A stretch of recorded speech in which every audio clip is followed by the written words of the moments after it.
Assalamualaikum warahmatullahi wabarakatuh. Perkenalkan, nama saya Atasya Milani Ardita dengan nomor induk mahasiswa 24123373. Di sini saya akan menyampaikan hasil resum saya tentang tembang Sunda Cianjuran dan Kawi Wanda Anyar.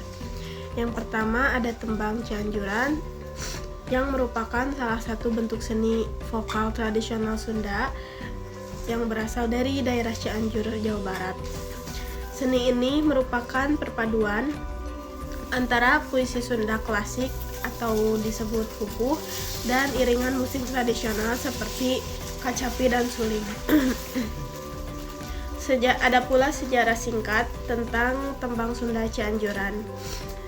Tembang Cianjuran berkembang pada abad ke-19, terutama pada masa Bupati Cianjur, yaitu biasa disebut dengan Dalem Pancaniti, yang memiliki minat besar terhadap seni sastra dan musik Sunda.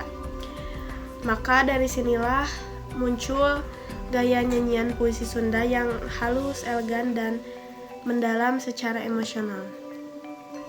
Ciri-ciri tembang Cianjuran, yang pertama syair. Ada syair yang biasanya menggunakan pupuh seperti sinom, kinanti, asmaradana, dan lain sebagainya yang memiliki aturan ketat tentang jumlah, larik, dan suku kata. Kedua, tentu saja menggunakan bahasa Sunda, namun biasanya bahasa Sunda klasik atau bahasa Sunda halus. Ketiga, iramanya itu biasanya lembut, mendayu-dayu, dan penuh perasaan. Keempat, musik pengiringnya itu biasanya menggunakan alat musik seperti kacapi indung, kacapi rincik, suling, kadang juga menggunakan rebab. Kelima, biasanya tembang Sunda Cianjuran itu dinyanyikan secara solo atau ada pula yang dinyanyikan secara berkelompok. Fungsi dan nilai tembang Sunda Cianjuran itu sebagai media pelestarian sastra dan budaya, ada pula sebagai sarana pendidikan moral karena syairnya itu sering mengandung pesan etika dan mengandung pesan tentang kehidupan. Kemudian pula menumbuhkan rasa kehalusan budi dan penghargaan terhadap nilai estetika. Nah, meski tembang Sunda Cianjuran itu terkesan klasik, namun tembang Cianjuran itu tetap selalu dilestarikan hingga saat ini melalui berbagai komunitas seni. Ada pula melalui pendidikan, bahkan festival budaya. Sampai saat ini juga malah sering dikolaborasikan dengan seni modern untuk menjangkau generasi muda saat ini. Nah, apa sih yang menjadi dasar pembeda antara Sekar Wanda Anyar dan Cianjuran? Pertama, bisa dilihat dari perspektif sejarah untuk sebagai perbedaannya ya.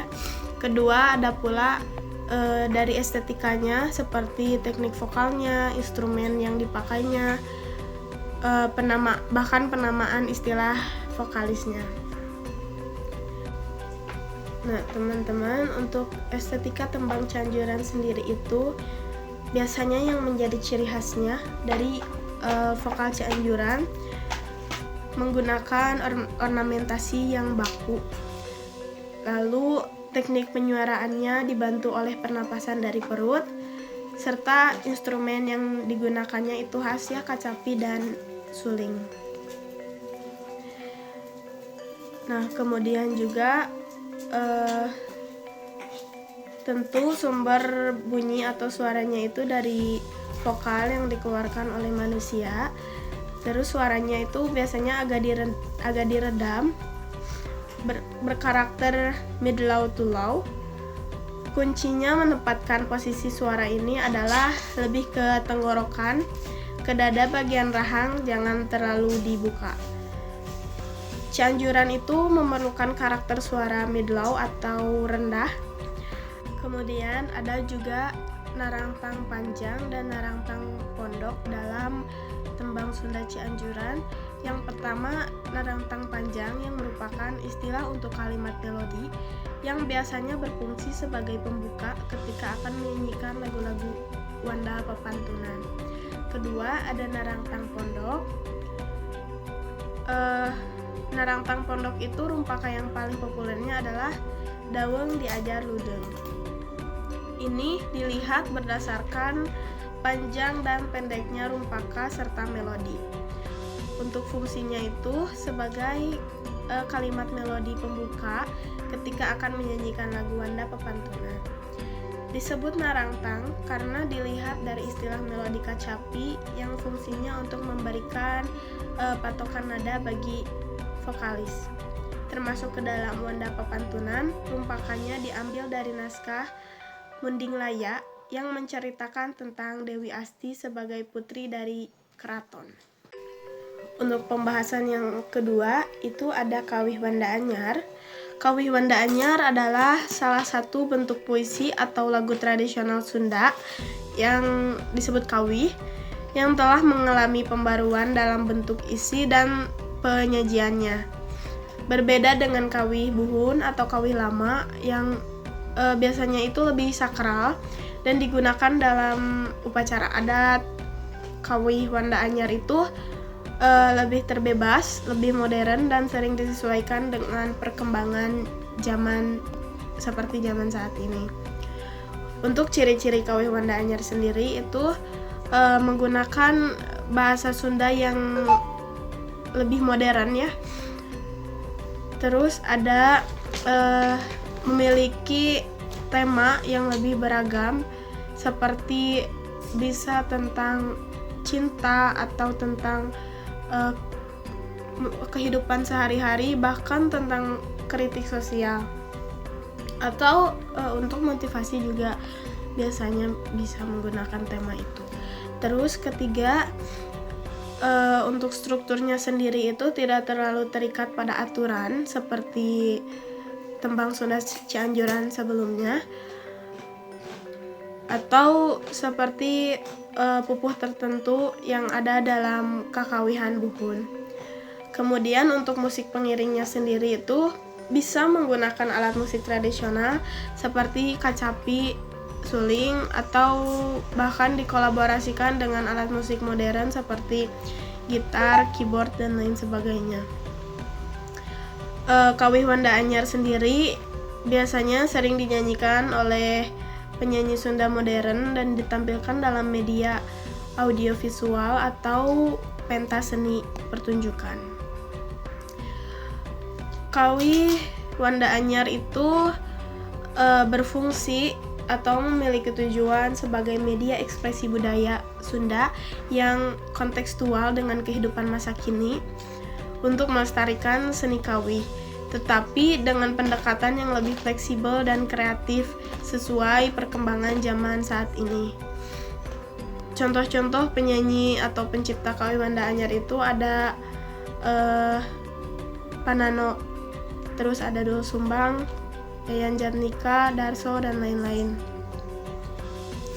Jadi Kawih Wanda Anyar itu merupakan bentuk evolusi dari seni tradisional Sunda yang tetap mempertahankan esensi kebudayaan lokalnya, namun kini disampaikan dengan gaya dan cara yang relevan bagi masyarakat masa kini juga. Hal ini pun bisa menjadi strategi penting dalam menjaga supaya seni kawih ini itu tetap hidup dan dicintai oleh generasi muda saat ini. Ada pula menurut Pak Atik Sopandi tahun 1995, kawih atau yang identik dengan mangkokoan adalah nyanyian yang termasuk dalam sekar tandak dilawankan dengan tembang yang tidak terikat dengan alunan tandak. Sekar tandak itu sekar yang terpatok goongan.